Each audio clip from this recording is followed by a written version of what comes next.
Hai, halo, apa kabar teman-teman semua? Semoga hari ini lebih baik dari hari kemarin. Oke, hari ini gue akan live sama Kang Erwin Moron dari Dr. BM. Simak terus.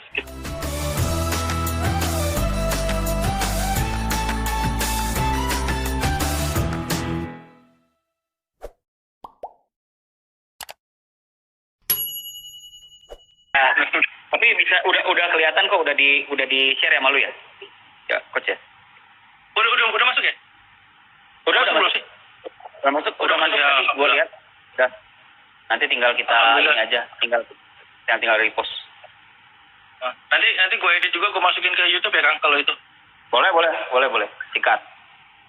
Jika. Oke, lanjut Kang. Oke. Industri. Ya. Nah, dengan industri kreatif kan banyak lininya ya. Kita balik lagi nih. Jadi sampai gue juga kan lagi aktif di salah satu salah satu klinik rehabilitasi buat narkoba. Gitu Oh, ya. oke. Nah, ini udah mulai ke arah digital juga gitu. Karena kan gue di situ ngisi untuk hipnoterapi buat recovery adiktif. Keren. Buat recovery adiktif. Jadi banyak orang-orang yang pengguna ini sebenarnya pengen sembuh gitu. Sebenarnya pengen sembuh dan harus sembuh sih mereka menurut gua gitu. Jadi Iya. gua bantu di situ juga, dan sekarang udah mulai digitalisasi. Jadi banyak konsultasi bisa lewat digital, bisa Zoom dan lain sebagainya gitu. Jadi sudah mulai arah-arah ke sana, karena kan kebanyakan klinik itu kan juga masih konvensional sistemnya mereka gitu. Betul. Ya, ini salah satu ide kreatif sih menurut gua, karena jujur ya gue pernah merasakan bertemu dengan kawan-kawan yang sama seperti itu, yang akhirnya secara empati juga memang kita harus menyentuh mereka, karena mereka juga pada akhirnya psikologis juga, jadi jangan sampai mereka hopeless untuk bergerak kembali setelah sembuh, atau mereka yang lagi rehab juga minimal masih ada harapan masa depannya mereka juga bisa jalan. Nah, di satu sisi juga programnya pemerintah juga nggak begitu berjalan signifikan untuk mereka ini, karena banyak banyak permainan yang akhirnya yang membuat kita harus turun tangan ya. Di saat permainannya mereka kita ikutin juga nggak peduli, gue mah nggak peduli kita permainan mereka, udah bukan urusan kita ke sana. Tapi minimal kalau udah mulai online kan enak nih, mereka juga tidak ada sekat kan. Kalau udah online tidak ada sekat. Di saat gue kasih judul, ayo kita ngobrol tentang bagaimana cara penyembuhan psikis kalian yang narkoba, misalkan gitu, mereka pasti seneng. Bagaimana cara menghidupkan kembali paradigma atau stigma orang di saat kalian turun lagi ke masyarakat, kan itu juga seru. Yang akhirnya mereka juga sebenarnya ada harapan untuk bisa berbuat kembali setelah terpuruk gitu. Ya, sisi digital itu penting sebenarnya, yang akhirnya sebenarnya kreatif nggak ada layer lah. Itu yang akhirnya kita coba dobrak layer birokrasi, dobrak layer kekakuan, dobrak layer yang stagnan, dobrak juga layer. Ya, caranya demo kita seperti ini, nggak perlu turun ke jalan. Kita bermanfaat ya, kita juga bisa bisa menolong mereka gitu kan. Ya, kalau bukan kita siapa lagi Kang? Maksudnya kalau kita ngandelin orang lain juga kan nggak langsung touchingnya nggak cepat gitu kan. Karena kan banyak juga yang kejadian adalah teman-teman artis juga kan akhirnya banyak yang menjadi pengguna gitu kan Kang, dengan alasan bahwa kalau gue nggak make, gue nggak bisa kreatif, gue punya ide yang keluar dan segala macam gitu kan. Ya. Jadi menurut gue itu adalah salah satu mindset yang salah sih menurut gue. Dia tidak memikirkan bahwa sebenarnya kita tuh dikasih Allah, dikasih Tuhan itu otak yang luar biasa sebenarnya, bukan dari barang-barang gituan keluarnya ide-ide kreatif itu kan gitu kan. Itu mah pembenaran aja, karena mereka senang make aja. Ya, buktinya menurut gue buktinya selain juga bisa sembuh kok gitu kan. Sembuh kok, bisa kok, pembenaran doang itu sebenarnya. Ya, di saat apapun itu mereka kejebak, mereka memang suka make, mereka memang kumpul di wilayah-wilayah yang seperti itu ya, itu whenever lah. Tapi minimal jangan bikin pembenaran bahwa nggak kreatif, nggak bisa nyanyi, nggak soulnya nggak dapat gara-gara nggak pakai, ya nggak juga.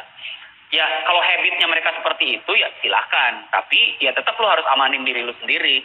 Resikonya kan lu harus tanggung juga, gitu ya. Kalau resikonya lu bisa nanggung ya berarti itu resiko yang harus lu tanggung.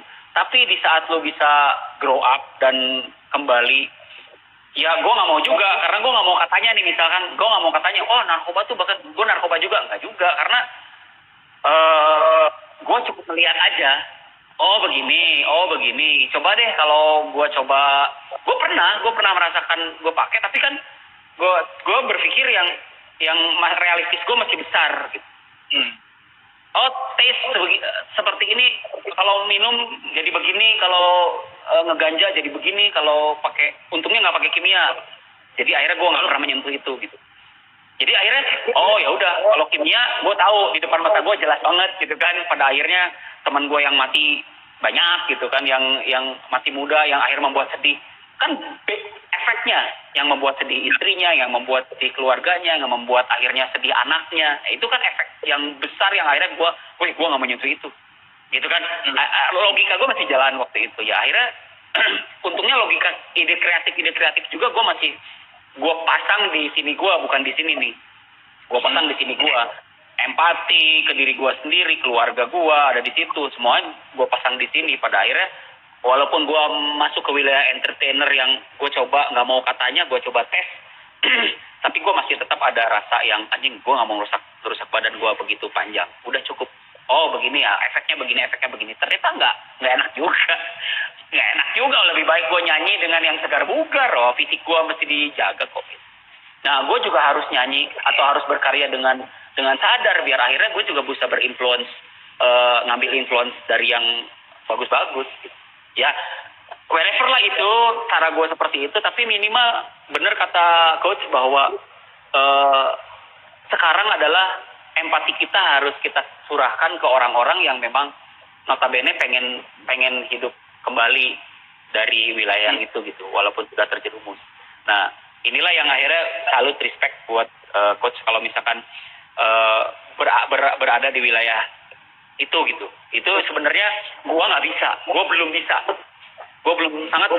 karena jujur gua masih bukannya nggak mau, tapi gua masih masih mempreventif. Gue masih bergerak preventif. Bagaimana caranya lu nggak masuk ke wilayah itu? Nah, setelah wilayah itu kan ada coach. Kan ada kan koko. Gue preventif. Generasi biar jangan sampai masuk dulu ke wilayah yang begitu. Minimal sebelum masuk ke situ gue coba skat dulu. Nah, itu mungkin gue berani pasang badan. Tapi wilayah yang sudah masuk gue belum berani karena jujur gue belum ada kapasitas, belum pintar di wilayah itu untuk menjaga. Psikologi itu berat. Harus ada orang-orang yang sarjana psikologi yang harus masuk ke situ. Iya, makanya gue tahu. Makanya bagian lu tuh.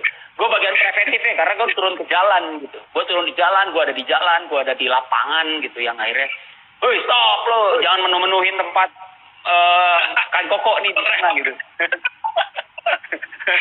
Capek loh ngurusin itu. Soalnya ya kalau gue sih berpikir gini Kang, jadi apapun ilmu yang gue pelajarin, apapun ilmu yang gue dapet, gue harus bisa bermanfaat untuk orang lain. Itu doang sih sebenarnya. Jadi ketika gue belajar tentang dan gue sertifikasi tentang business coach, gue sertifikasi tentang life coach, gimana gue membantu orang lain untuk hidupnya bisa menjadi lebih baik gitu kan. Dan gue mempelajari hipnoterapi gitu, dan hipnoterapi ini ternyata gue bisa pakai di lini yang gue bisa bantu orang untuk minimal mereka sadarin bahwa mereka salah, itu dulu aja deh. Seru.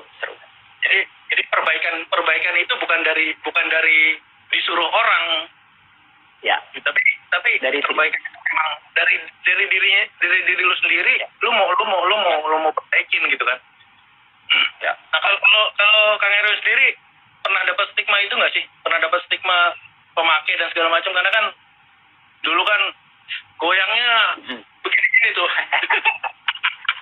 gila, goyang-goyang itu tuh butuh stamina, bro.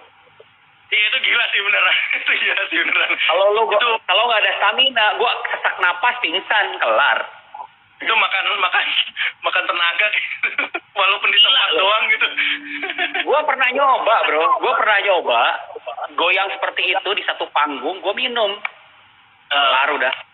Gak bisa gue. Gue malah ngos-ngosan di beberapa. Malah capek sendiri.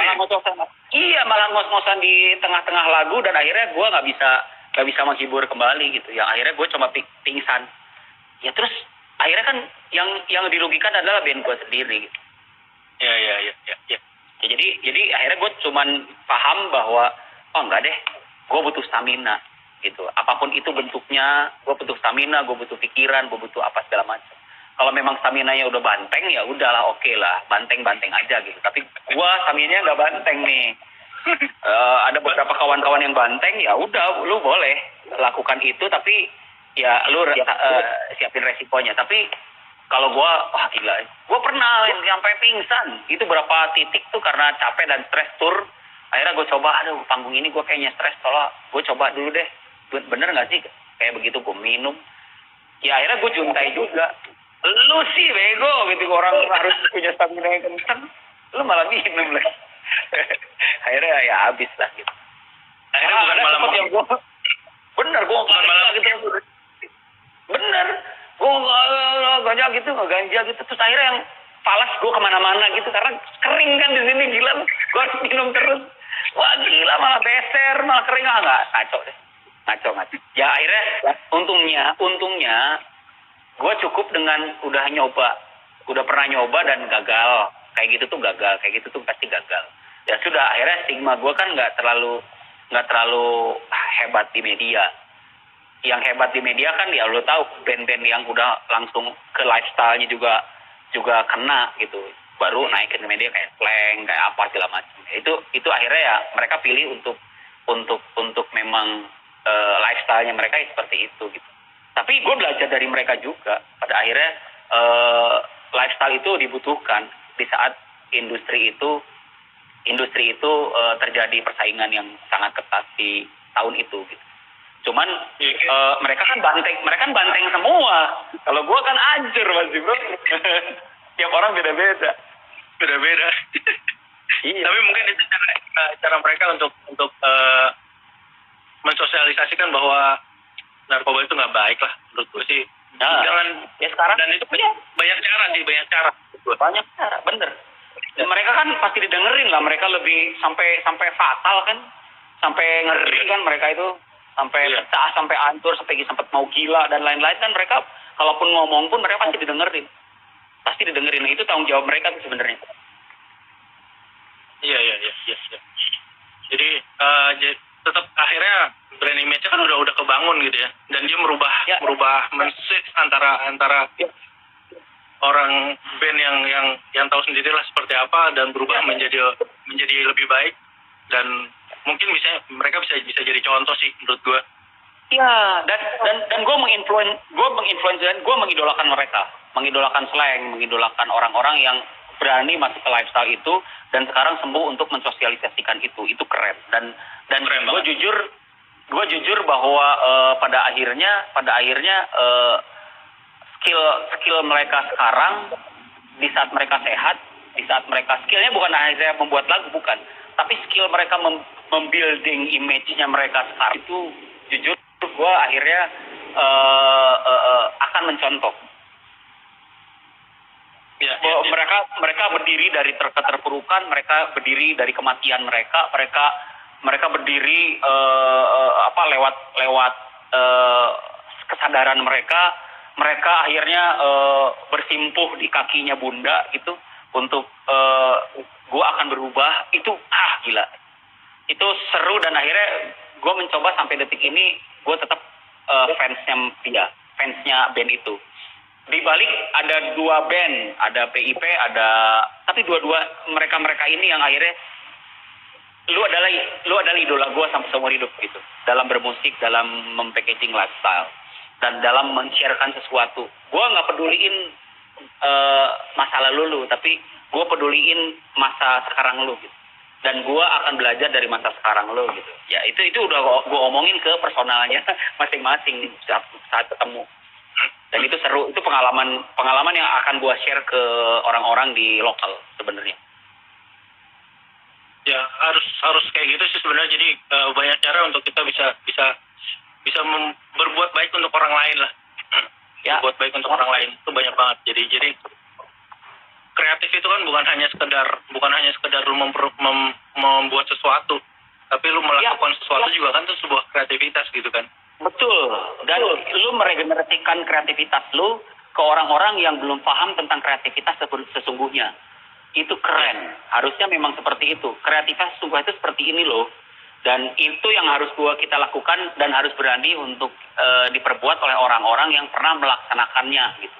Melaksanakannya tuh di tingkat level yang lebih tinggi yang susah untuk membawa mereka turun kembali itu susah. Tapi di saat kita sendiri yang turun, gue nggak peduli mereka, itu sebenarnya satu saringan kehidupan. Jadi kehidupan ini kan diayak juga, disaring juga. Ya. Ini ada beberapa gelintir orang nih yang turun gunung yang akhirnya dibantu oleh alam, dibantu oleh sang pencipta, dibantu oleh umurnya, dibantu oleh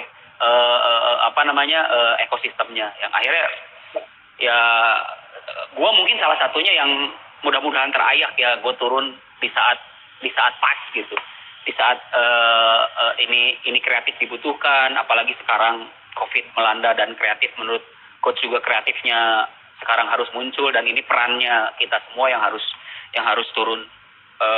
Mudah-mudahan sih dibarengin dengan proyeknya ya coach ya, karena mau tidak mau juga empati kita butuh, dapur kita harus aman juga. Dapur harus ngebul. Iya, kita mau share, dapur kita nggak ngebul, jadi akhirnya share kita tahan dulu gitu. Itu yang berat gitu. Dan itu memang jihad yang sesungguhnya di wilayah kreatif. Ya, tapi menurut gua itu bisa berjalan sih Kang, bisa berjalan. Jadi ketika kita membantu orang lain, itu pasti ada orang lain yang bantu kita sih. Ya, itu gua percaya, Believe it or not lah, believe it or not udah kekuasaan Tuhan ya. Itu nggak bisa dicari. Ya gue ikut aja, flowing aja lah. Flowing memang gue niatnya seperti itu. Di saat gue ngobrol dengan lu juga akhirnya oke, gue mau ngobrol sama lu dengan niat baik yang notabene ya obrolan kita bisa di-share ke orang-orang. Ya notabene juga akhirnya kita nggak tahu, believe it or not, pada akhirnya kita setelah COVID ini jadi pembicara terus ya, kenapa enggak? Online gue kepikiran. Iya kan? Gue kepikiran juga loh. Oh iya. Harus. Gue kepikiran juga online. Oke juga nih ya, gue akan coba ngobrol dengan orang-orang, atau gue buka Zoom, atau kita ngobrol Zoom, terus kita sharekan ilmu kita semua, dan orang-orang daftar, dan akhirnya mereka jadi follower kita, mereka jadi teman-teman kita, jadi saudara-saudara kita ya, kenapa enggak? Mereka juga bisa nanya terus tiap detik, tiap waktu untuk, oh Kang ya ada yang kemarin dilakukan sudah, tapi ada kendala ini nih. Mereka tanya secara personal kan seru gitu. Iya. Boleh Kang, nanti kita bikin tuh mungkin diskusi tentang itu kali ya, tentang industri kreatif atau apalah. Nanti kita boleh. Saya siap laksanakan saja. Kita siap juga. Gue juga akan coba bentuk, nanti gue undang lo untuk minimal kita bikin Zoom apa segala macam, kita coba kumpulin orang-orang yang respect, atau kita lihat berapa responnya, berapa orang respon yang masuk ke situ. Kita perkecil aja, karena kan ada Zoom gratis kan cuma berapa puluh orang, ya nggak jadi masalah lah. Yang penting kita betul. Dan jujur aja kemarin gue udah sempat bikin juga kelas online buat jadi nulis buku Kang. Nah itu antusiasme luar biasa Kang. Sampai 3 batch gue bikin. Kelas online tuh seru ya. Kelas online tuh gimana sih sistemnya? Lu bergeraknya di Instagram atau pakai apa aplikasi? Kalau yang buku ini itu challenge. Jadi gue men-challenge beberapa penulis atau beberapa trainer untuk bikin buku selama 30 hari, buku itu terrealisasi. Wow. Jadi day by day-nya kita ada materinya gitu. Jadi hari pertama materi apa, hari kedua kita materi apa, hari ketiga. Jadi dengan mengikuti materi itu sambil mereka menulis, dari membuat judul dan segala macam, bikin ide, masukin di daftar isi, sampai kita juga ada beberapa kerjasama sama penerbit, jadi bukunya itu sampai benar-benar terbit gitu kan, jadi bukan hanya sekedar ide tulis di laptop, tapi benar-benar jadi real book gitu, buku aslinya gitu, benar-benar jadi buku. Dan itu gue challenge selama 30 hari. Nah itu 30 hari ya? Wow. 30 hari. Jadi itu karena kan PSBB ini kan hampir 3 bulan lebih kan ya. Itu 3 bed full 30 orang. Oh ya? Terus. Itu kalau tiap hari bikin Zoom. Kalau yang nulis buku by WA, jadi kulwa jatuhnya. Oke. Jadi WA gitu kan, kalaupun ada materi yang mau disampaikan pakai video silakan gitu. Jadi sampai buku itu terbit aja. Jadi di batch pertama. Tapi memang dari 30 hari dari 30 peserta nggak semuanya Kang. Nggak semuanya nggak semuanya jadi buku gitu. Karena ada moodnya, ada orang cuma mau belajar doang, ada yang dan lain sebagainya. Nah, dari 30 itu jadi 4 kalau nggak salah. Jadi 4 buku. Jadi dari 4 penulis. Gitu. Kalau buat nyanyi asik kali ya, musik asik kali ya. Bisa. Bisa kan? Challenge 30 hari membuat lagu sendiri gitu, seru kan? Nah, itu bisa juga, itu seru juga tuh. Jadi hari pertama lo harus bikin apa, hari kedua konsep dan segala macam sampai jadi gitu. Itu juga bisa tuh. Jadi itu tiga batch dan ini masih berjalan yang batch ketiga. Dan itu juga terjadi, dan gue juga bikin di Zoom itu public speaking. Nah, public speaking juga gitu yang tadi gue bilang, pesertanya ada yang dari Bali, ada yang dari Kalimantan, ada yang dari Makassar, ada yang dari Aceh gitu kan. Dan terus. Dan itu sertifikasi public speaking. Jadi konsepnya itu sertifikasi, dan sertifikatnya nanti ketika dia sudah mengerjakan apa yang harus dikerjakan. Jadi ada PR-nya gitu, ada PR yang harus mereka kerjakan. Oke, paham. Gitu. Jadi ketika dan banyak opportunity yang bisa diambil, yang bisa diambil adalah ketika offline, ketika pembelajaran itu secara offline, misalkan di sebuah tempat, di hotel, di restoran atau dimanapun, itu harganya kan luar biasa mahal kan. Iya. Itu bisa jutaan gitu kan, bisa jutaan harganya. Nah, dengan gopay yang ratusan ribu, akhirnya banyak peminatnya gitu kan. Ya, itu keren. Boleh gue contoh ya, Coach ya? Boleh gue contoh ya pergerakannya?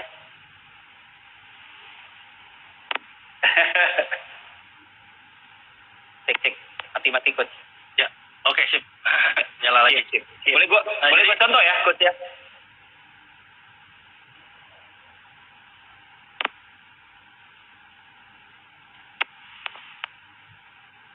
Kayaknya mau mati. Ya, udah mulai. Ya. Oh, delay. Ngegaung, Coach. Kayak di... Aduh, sebentar. Tes. Oh, masih gaung. Tes. Ada. Masuk ya? Udah, aman. Sip. Aman. Ya, jadi gitu Kang. Jadi nanti kita bikin lah. Biar Ayo. Gua boleh jadi talentnya lu deh. Nanti kita bikin challenge nyanyi, bikin lagu bareng, bikin lagu selama 30 hari. Kita bikin satu tahap-tahapnya. Itu seru tuh. Ya. Oke, mungkin ada lagi mau ditambahin Kang Erwin? Aman. Ya, intinya mah closing statement saya intinya adalah di saat kita muda, kita tidak perlu habiskan waktu kalian dengan percuma. Jadi belajar terus dengan semua orang yang mau ngasih ilmu, siapapun. Jadi baik dari di bawah kita atau di atas kita. Di saat di bawah kita sendiri sudah punya karya yang keren, kita harus bisa belajar dari mereka. Apalagi yang di atas kita yang memang sudah notabene lama prosesnya dan menjadi sesuatu. Jadi bergerak terus. Di saat lu tidak kreatif, lu akan kreatif dengan sendirinya.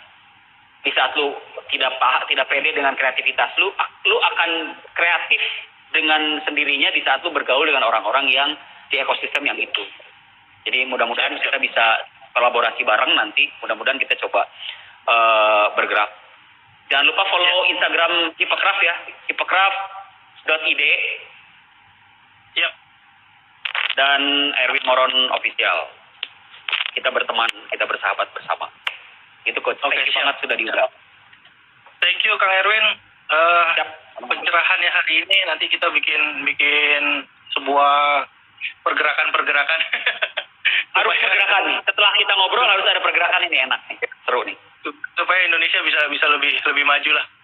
Yes. Kalau kita benar, kita harus backup negara ini. Kita harus backup negara ini. Oke, thank you Kang Erwin. Atur nuhun. Thank you, sama-sama. Sehat-sehat selalu. Sama-sama. Salam juga buat salam buat teman-teman Hipecraft juga. Kalau mau bikin Hipecraft di Jakarta, saya siap bantu lah. Oke, pasti. Nanti gua kabarin kalau udah kantornya di Jakarta ya. Amin. Thank you banget. Ya, thank you Kang. Salam buat keluarga. Ya, Assalamualaikum warahmatullahi wabarakatuh. Thank you Kang. Waalaikumsalam warahmatullahi wabarakatuh. Bye.